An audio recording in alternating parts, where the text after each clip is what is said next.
Hello guys, welcome to Ravendra academy. आज हम practice करने वाले हैं आर्मेचर वाइंडिंग के क्वेश्चंस की। तो पहला क्वेश्चन मैंने लिख के रखा हुआ है, बहुत सिंपल सा क्वेश्चन है। क्या बोला जा रहा है कि एक three phase star connected synchronous generator है जो कि 750 आरपीएम पे रन कर रहा है और इसका लाइन टू लाइन वोल्टेज है 440 वोल्ट, 50 हर्ट्ज पे काम कर रहा है। और जो स्टेटर है वो बाउंड करी गई है 2 स्लॉट पर पोल पर फेज पे। हर कॉइल के 4 टर्न्स हैं। जो वाइंडिंग है वो फुल पिच कॉइल है, या जो कॉइल है वो फुल पिच है। तो यूजफुल फ्लक्स पर पोल क्या होगी? तो हमें पता है कि जो ईएमएफ का फॉर्मूला है वो मैंने आपको बताया है कि जो ईएमएफ का फॉर्मूला है वो क्या होता है। E is equal to 4.44 F phi number of turns per phase K P into K D. ये होता है ईएमएफ का फॉर्मूला। अब हमें यहाँ से फ्लक्स निकालनी पड़ेगी, करेक्ट। यहाँ पे जो फ्लक्स है वो ऑटोमेटिकली फ्लक्स पर पोल को रिप्रेजेंट कर रही है, तो बाकी कुछ भी आपको करने की जरूरत नहीं है, राइट। तो अब क्वेश्चन को ध्यान से देखिए, यहाँ पे क्या दिया गया है। The coil is full pitched. Full pitched coil के लिए हमेशा जो अल्फा होता है वो क्या होता है, बताइए। अल्फा क्या होता है? Short pitch angle. जब हमने शॉर्ट पिचिंग करी ही नहीं है, मतलब फुल पिच क्वाइल है, तो अल्फा क्या हो जाएगा? 0। केपी क्या होता है? कॉस अल्फा बाई 2, मतलब कॉस 0।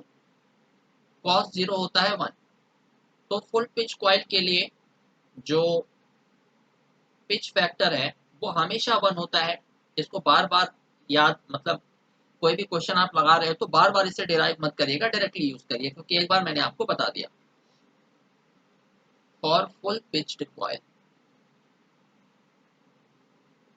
हमेशा pitch factor that is KP 1 होता है।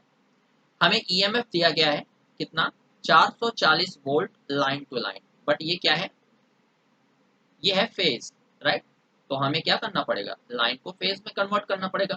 तो जो ई की वैल्यू है वो हमें मिल गई 440 divided by √3 is equal to 4.44 multiplied by frequency हमें कितनी दी गई है? 50 हर्ट्ज की।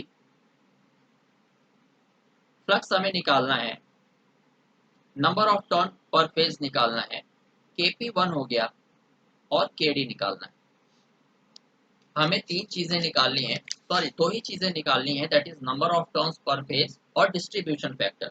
अगर ये 2 चीजें हमने निकाल लिया तो हमारा जो आंसर है वो आ जाएगा, दैट इज फ्लक्स। तो चलिए देखते हैं हम केडी कैसे निकालते हैं। अब हमारा जो सारा का सारा एम है वो डिपेंड करता है केडी पे। केडी क्या होता है मैंने आपको लिखवाया है, अभी प्रीवियस लेक्चर में ही हमने प्रूव किया था कि sine M gamma by 2 upon M sine gamma by 2, ये होता है हमारा K D, that is distribution factor. अब डिस्ट्रीब्यूशन फैक्टर निकालने के लिए हमें क्या क्या पता होना चाहिए? हमें पता होना चाहिए एम। एम क्या होता है? स्लॉट्स पर पोल इनटू फेज। ये हमने प्रीवियस लेक्चर में देखा है। और इसकी वैल्यू हमें दी गई है कितनी? 2। मतलब एम की वैल्यू, ये देखिए, स्लॉट्स पर पोल पर फेज हमें 2 दी गई है। मतलब जो एम है वो हमें दिया गया है 2। हमें गामा निकालना है। गामा क्या होता है?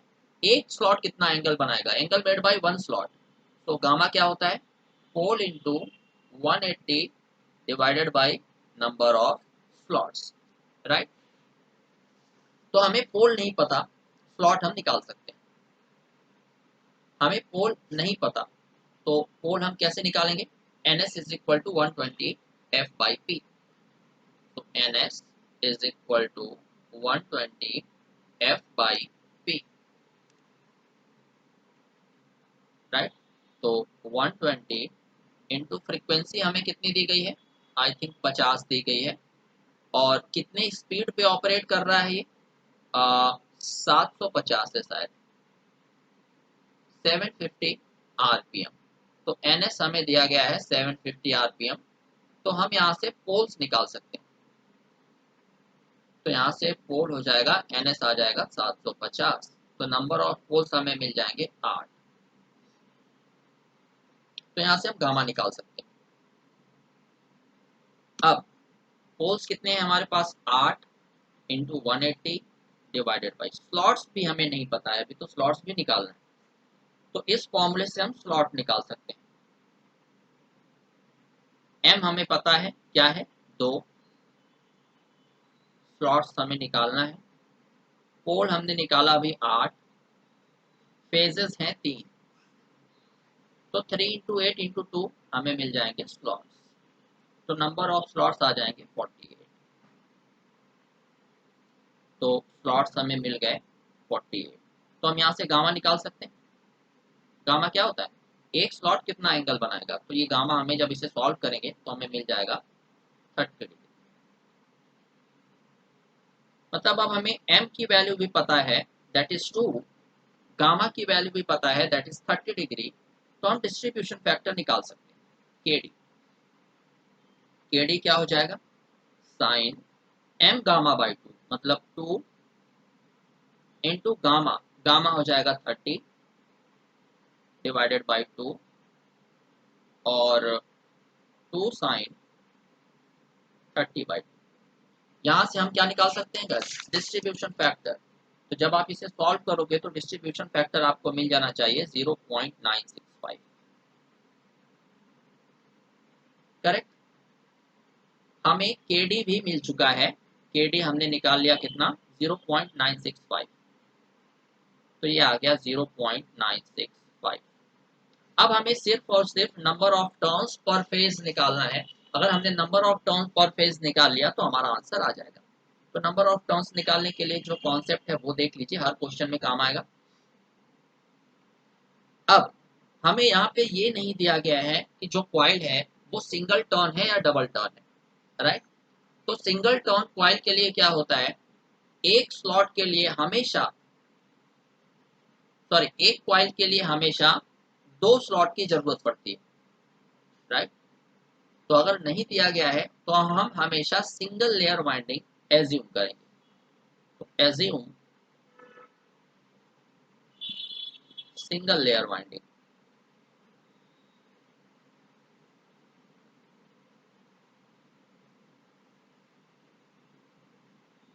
और सिंगल लेयर वाइंडिंग के लिए क्या होता है, 1 coil is equal to 2 slots. एक कॉइल को वाउंड करने के लिए 2 स्लॉट की जरूरत पड़ती है, राइट। जैसे मैंने आपको बताया था, ये 2 ऑपोजिट स्लॉट्स हैं, हमें एक कॉइल को वाउंड करना है। तो ये एक कॉइल है, दिस इज 1 कॉइल, ये है स्लॉट 1, ये है स्लॉट 2। तो आप यहां से देख के तो बता ही सकते हो कि एक कॉइल को वाउंड करने के लिए हमें 2 स्लॉट की जरूरत पड़ रही है। टोटल स्लॉट्स हमारे पास कितने हैं, टोटल स्लॉट्स हैं 48। तो अब मुझे बताइए टोटल नंबर ऑफ कॉइल्स कितनी हो जाएगी। एक कॉइल को वाउंड करने के लिए 2 स्लॉट की जरूरत पड़ रही है, हमारे पास टोटल स्लॉट्स हैं 48।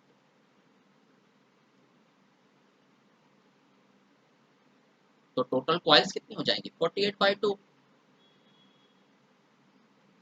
Coils is equal to 48 divided by 2। तो ये आ जाएगा हमारे पास 24। तो नंबर ऑफ कॉइल्स हमारे पास कितनी है, 24। अब क्वेश्चन को ध्यान से पढ़िए, क्या दिया गया है, each coil has 4 turns, her coil के पास 4 टर्न्स है। तो 24 कॉइल के पास कितने टर्न्स हो जाएंगे, इंटू 4, करेक्ट।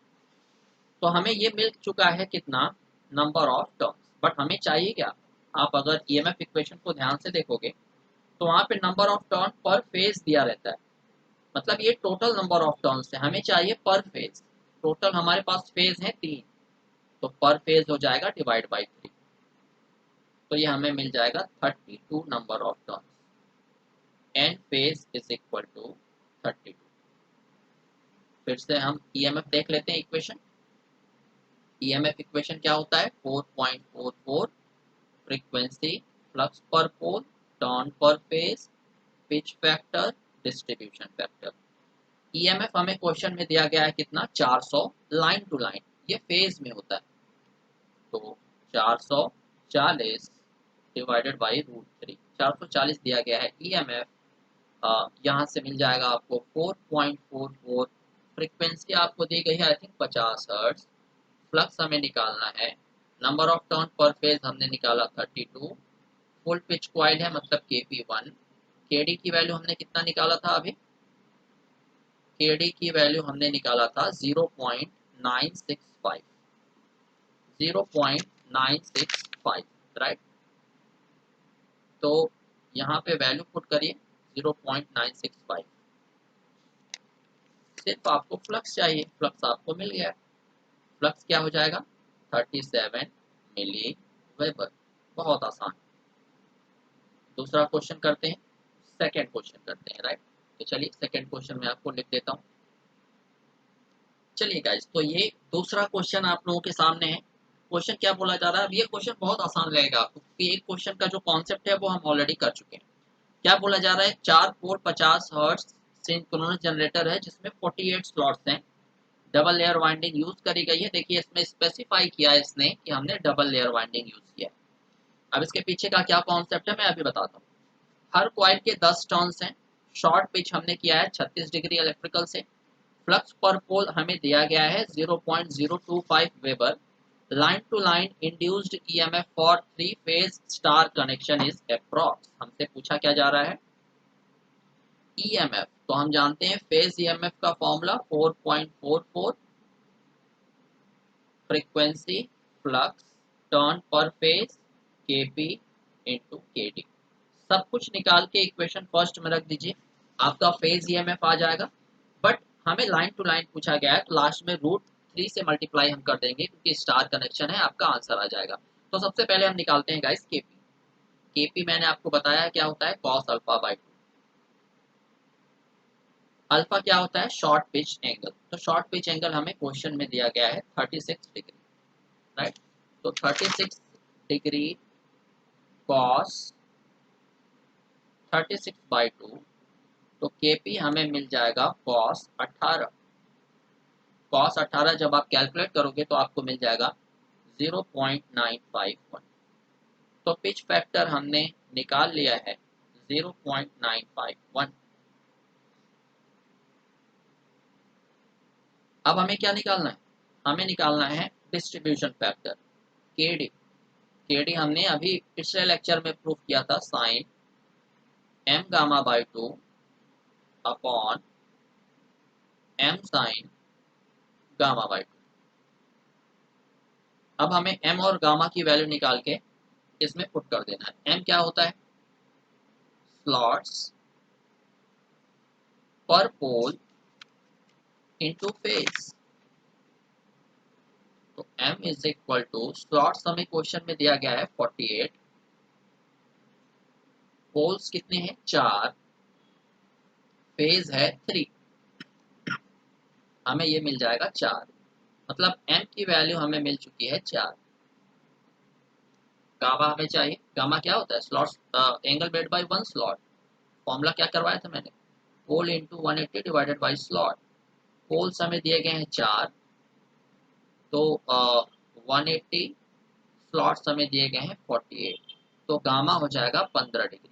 मतलब एक स्लॉट 15 डिग्री का एंगल बनाएगा। ये दो चीजें हमने निकाली, अब KD हम निकाल सकते हैं, सिर्फ वैल्यूज को पुट करना है और जो हमारा आंसर है वो आ जाएगा।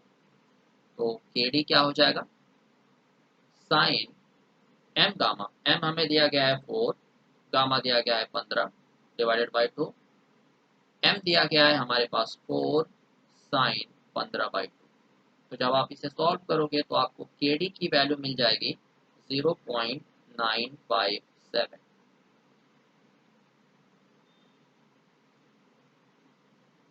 करेक्ट। KP मिल गया, KD मिल गया, फ्लक्स दी हुई है। अब हमें सिर्फ और सिर्फ चाहिए number of turns per phase. तो नंबर ऑफ टर्न पर फेज मैंने क्या बताया था कि अगर आपको कुछ भी नहीं दिया गया है कि आपकी जो वाइंडिंग है वो डबल लेयर है या सिंगल लेयर है, तो आप हमेशा सिंगल लेयर के साथ जाइए। बट अगर आपको दिया गया है कि ये डबल लेयर वाइंडिंग है, तब थोड़ा सा जो कॉन्सेप्ट है वो आपका क्या हो जाता है, चेंज हो जाता है। तो डबल लेयर वाइंडिंग का जो कॉन्सेप्ट है वो क्या होता है, देखिए ये एक स्लॉट है, ये दो स्लॉट है, हमने एक वाइंडिंग को वाउंड कर दिया। ये है सिंगल लेयर वाइंडिंग।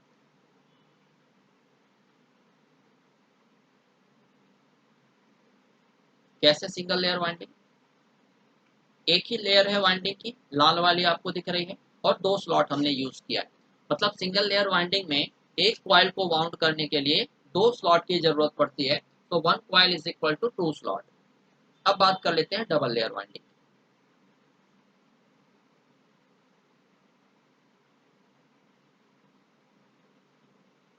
एक लेयर हमारी ये है और एक लेयर हमने दूसरी वाइंडिंग कर दी,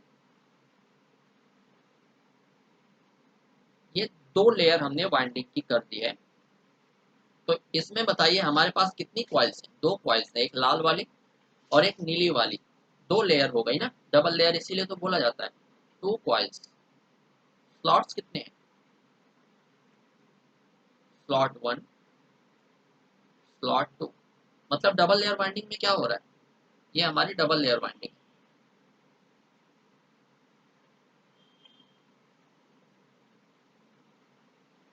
डबल लेयर वाइंडिंग में क्या हो रहा है, दो कॉइल के लिए दो स्लॉट की जरूरत पड़ रही है।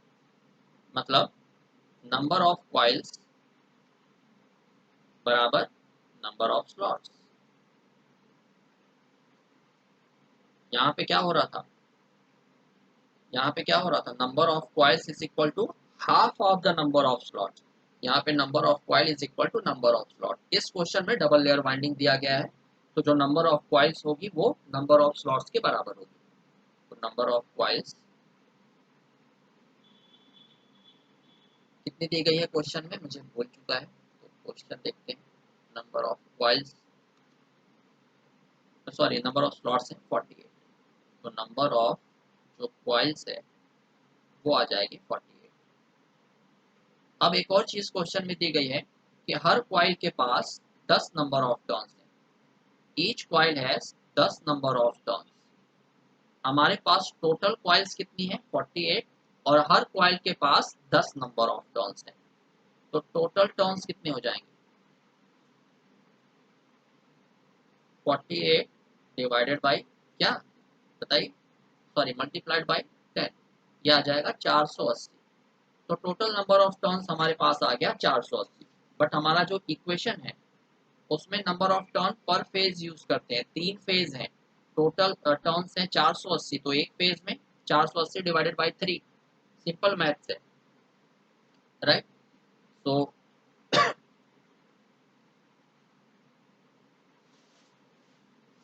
160, तो number of turns per phase हमें मिल जाएंगे 160। तो हमें number of turns per phase भी मिल चुके हैं।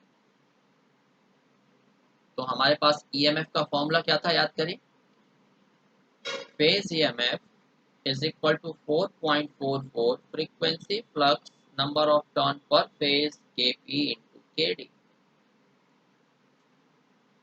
4.44 फ्रीक्वेंसी हमारे पास है 50।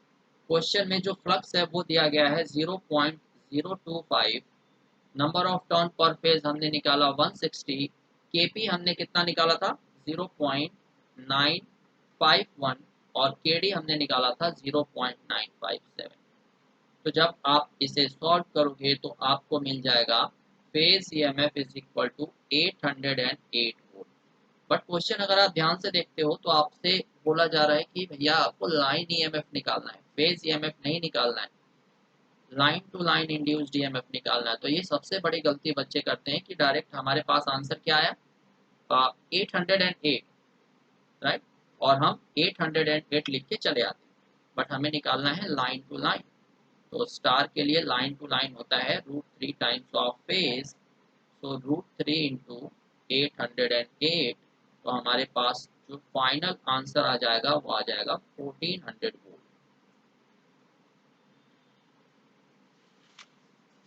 करेक्ट। चलिए नेक्स्ट क्वेश्चन देखते हैं।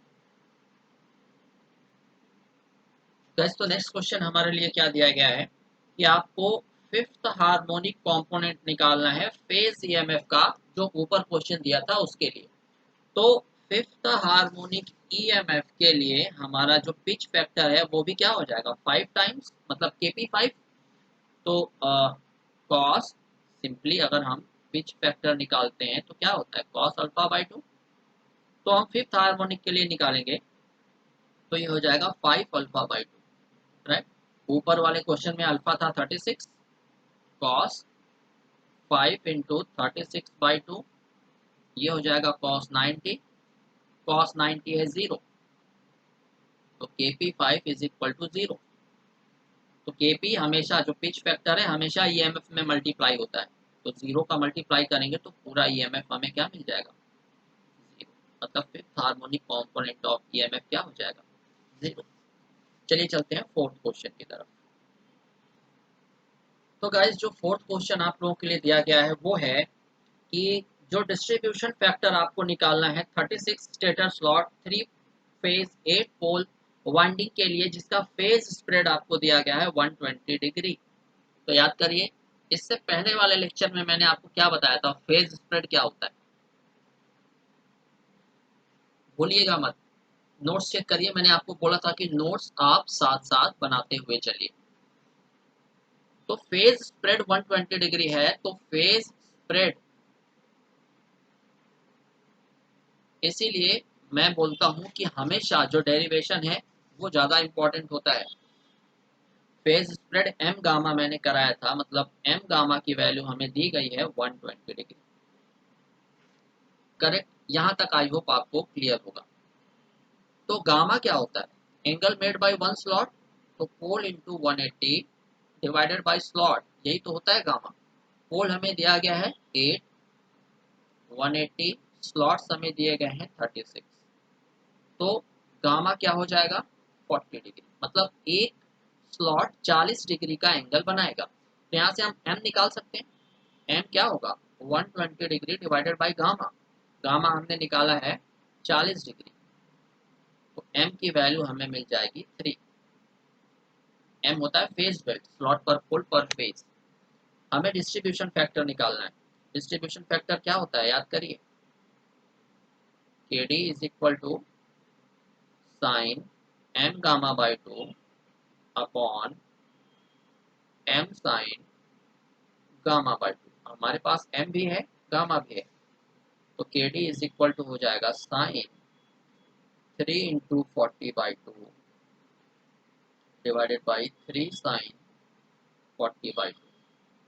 तो जब आप इसे सॉल्व करोगे तो आपको मिल जाएगा 0.8। यह आपका हो जाएगा आंसर। आसान है ना। नेक्स्ट क्वेश्चन पे चलते हैं।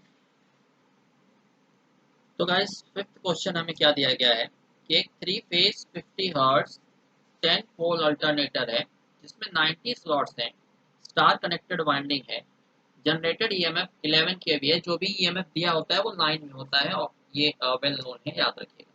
नो लोड पे जो कॉइल है हमने कॉर्डेड किया है by one slot. If the flux per pole is 0.11 weber, तो number of turns required for each phase, हमें number of turns each phase पूछा जा रहा है। तो एक चीज मुझे बताइए कि ये कॉर्डेड बाय वन स्लॉट है, ये क्या है। इसी को बोलते हैं short pitched bye one slot. अगर आपने पुराने लेक्चर्स अच्छे से पढ़े होंगे मेरे, तो आपको पता होगा कि कॉर्डेड मतलब शॉर्ट पिच। तो वही सारी चीजें हमें निकालनी है, आपको पता है। तो हम सबसे पहले निकालते हैं एम। एम क्या होता है, फेज बेल्ट स्लॉट्स पर पोल इनटू फेज। स्लॉट्स हमारे पास दिए गए हैं 90, पोल्स हैं हमारे पास 10, फेज हैं हमारे पास 3, तो ये हमें मिल गया 3। एम की वैल्यू आ गई 3। गामा निकाल लेते हैं ताकि हम के डी निकाल पाए। Pole into 180 divided by slot. Poles हमारे पास है 10 इंटू 180, स्लॉट्स हैं हमारे पास 90, तो गामा आ गया 20 डिग्री। मतलब एक स्लॉट 20 डिग्री का एंगल कवर कर रहा है। तो हम यहाँ से केडी निकाल सकते हैं, बताइए ठीक है। केडी मतलब डिस्ट्रीब्यूशन फैक्टर। केडी क्या होता है? Sine M gamma by 2 upon M sine gamma by 2। Sine M हमारे पास है 3, गामा है 20 डिवाइडेड बाई 2, एम है 3 साइन 20/2। तो हमें डिस्ट्रीब्यूशन फैक्टर मिल चुका है। कितना आ गया? 0.959। हमें पिच फैक्टर निकालना है। केपी क्या होता है? Cos alpha by 2। तो हमें अल्फा तो दिया नहीं गया है, क्वेश्चन में सिर्फ इतना सा बोला जा रहा है कि हमने जो कॉर्डिंग करी है वो एक स्लॉट की करी है। मतलब जो शॉर्ट पिचिंग हमने करी है वो एक स्लॉट की करी है। तो एक स्लॉट का एंगल हम पता कर लें तो कॉर्डिंग एंगल पता कर सकते हैं।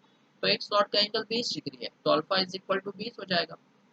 तो कॉस 20 डिवाइडेड बाई 2। तो पिच फैक्टर आपको मिल जाएगा 0.984।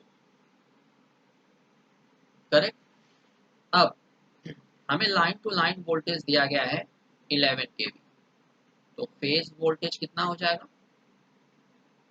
लाइन वोल्टेज डिवाइडेड बाई √3, मतलब 11,000 डिवाइडेड बाई √3।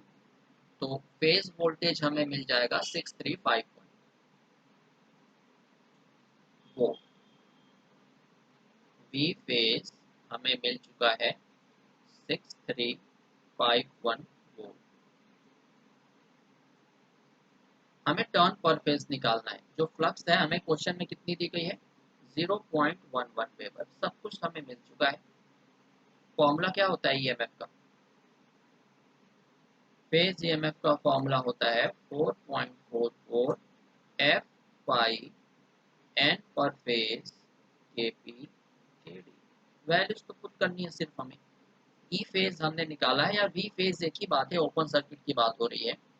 6351 4.44, फ्रीक्वेंसी हमें दी गई है 50, फ्लक्स है 0.11, नंबर ऑफ टर्न पर फेज निकालना है।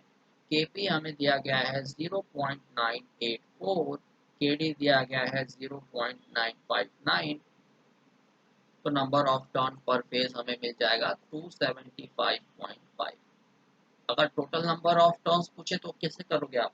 3 फेज दिए गए हैं, पर फेज का 275.5 है, तो टोटल कितना आ जाएगा? 3 से मल्टीप्लाई कर देना। बट अभी इस क्वेश्चन के लिए यही आपका आंसर होगा। पर फेज पूछा जा रहा है ना, तो ये आपका आंसर है। आसान है। ऐसे क्वेश्चन सभी और बचे हैं, उसको नेक्स्ट वीडियो में करते हैं। तो प्लीज़ लाइक शेयर और सब्सक्राइब करना मत भूलिएगा। Thank you very much.